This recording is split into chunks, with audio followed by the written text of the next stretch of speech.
Welcome. If you want to improve sensitivity of your fingerprint scanner on ASUS Rog Phone 3, all you have to do is just to go for the settings, then move to the display. Right now you have to scroll down until you find system navigation, choose the gesture navigation and go for the settings icon. And as you can see, here we can set the higher sensitivity.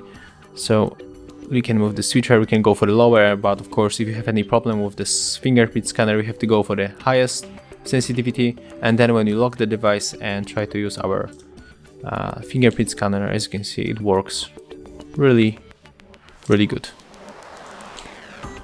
So yeah, that's how we can make it. Thank you guys for watching. Leave thumbs ups, comments and subscribe to our channel. See ya!